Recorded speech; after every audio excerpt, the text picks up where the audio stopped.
परिवारवादी और जातिवादी मानसिकता के लोग कैसे इसको बर्दाश्त करेंगे? जो दंगाइयों के हम परस्त थे, उनके सामने नाक रगड़ते थे दंगाइयों के सामने,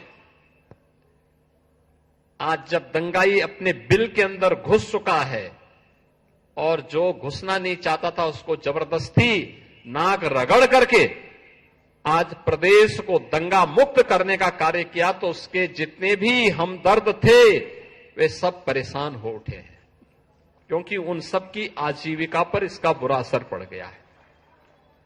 हमने नौजवानों के लिए आजीविका के अवसर दिए हैं। ये डबल इंजन सरकार ने नौजवानों को सरकारी नौकरी भी दी है और निवेश का बेहतरीन वातावरण बना करके प्रदेश में निवेश की एक नई बहार बहाई है। निवेश आता तब है जब सुरक्षा का माहौल होता है। निवेश आता तब है जब अच्छा इंफ्रास्ट्रक्चर होता है।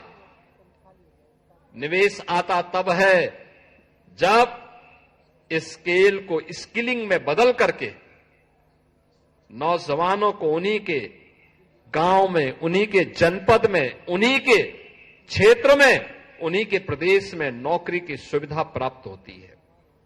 और हम कह सकते हैं उत्तर प्रदेश में आया हुआ 45 लाख करोड़ रुपए का निवेश का प्रस्ताव, उत्तर प्रदेश के अंदर 1.5 करोड़ से अधिक नौजवानों के लिए नौकरी की गारंटी का दस्तावेज है। और उत्तर प्रदेश के नौजवानों को इसके माध्यम से आज उत्तर प्रदेश के अंदर नौकरी मिल रही है।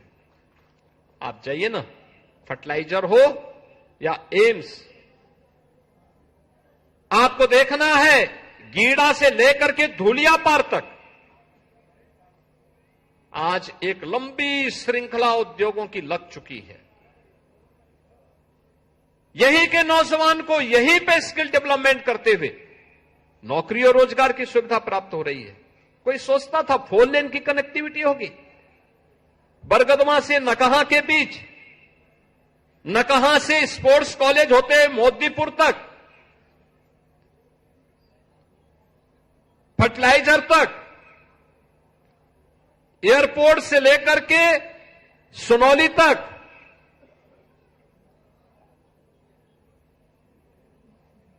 गोरखपुर कलेक्ट्रेट से लेकर के वाराणसी तक हो या फिर लखनऊ तक, पूर्वांचल एक्सप्रेसवे भी है, अयोध्या होते हुए भी है और सीधे लखनऊ जाने के लिए भी है, तो वाराणसी जाने के लिए पूर्वांचल एक्सप्रेसवे का लिंक एक्सप्रेसवे गोरखपुर को दोनों कनेक्टिविटी उपलब्ध करवाता है। लखनऊ की दूरी को जो 8 से 10 घंटे लगते थे, अब मात्र 3 से 3.5 घंटे में आप लखनऊ की दूरी पूर्वांचल एक्सप्रेसवे से कर सकते हैं। वाराणसी की दूरी को मात्र 2.5 घंटे में पूरा कर सकते हैं।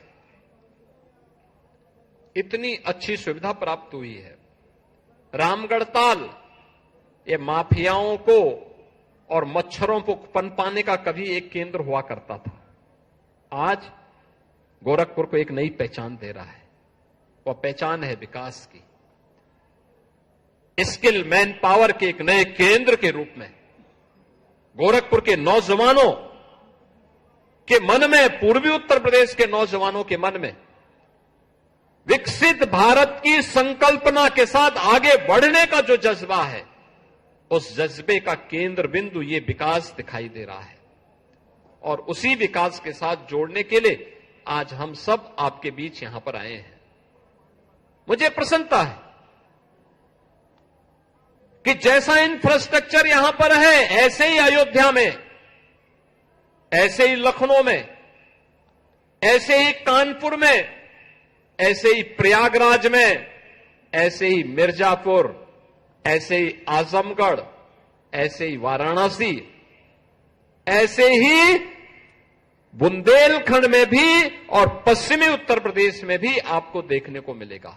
यानी विकास अब केंद्रित एक जनपद में एक परिवार की विरासत बनकर के नहीं रहेगा, बल्कि समग्र प्रदेश को उस विकास के साथ हम जोड़ने का काम करेंगे और विकास की इस प्रक्रिया के साथ प्रदेश को विकसित भारत के अभियान का सारथी बनाने का काम करेंगे और उसी विकसित भारत की इस यात्रा को आगे बढ़ाने के लिए आज बहनों और भाइयों, मुझे आपके बीच में इन योजनाओं के माध्यम से फिर आने का अवसर प्राप्त हुआ है।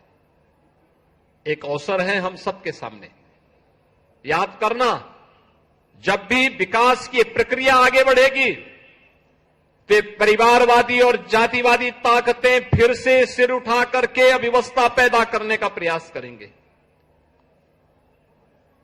क्योंकि उनके आका भी उनको पीछे से धकेलते होंगे कि वे पैसा लिए हो तो कुछ तो उपद्रव करो, लेकिन उनको मालूम है उपद्रव करेंगे तो फिर उत्तर प्रदेश सरकार उपद्रवियों के साथ किस प्रकार का व्यवहार करती है, यह भी उनको मालूम है।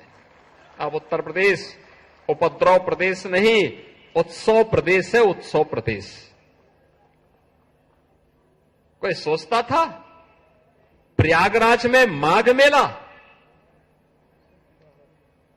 यानी कल्पवासी आते थे, कुछ पूज्य संत जाते थे, इनकी संख्या सीमित होती थी, 10 लाख 15 लाख तक। मौनी अमावस्या के दिन 4.5 करोड़ श्रद्धालुओं ने, कल्पवासियों ने, पूज्य संतों ने त्रिवेणी में डुबकी लगा करके, आस्था की डुबकी लगा करके अपनी आस्था को व्यक्त किया। बसंत पंचमी के अवसर पर 3.5 करोड़ से अधिक श्रद्धालुओं ने प्रयागराज में जाकर के त्रिवेणी में आस्था की डुबकी लगाई।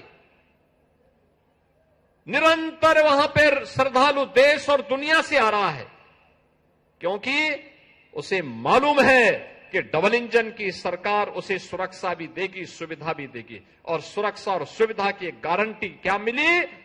लोग आज प्रयागराज में, काशी में, अयोध्या में, गोरखपुर में, मां विंध्यवासिनी के धाम में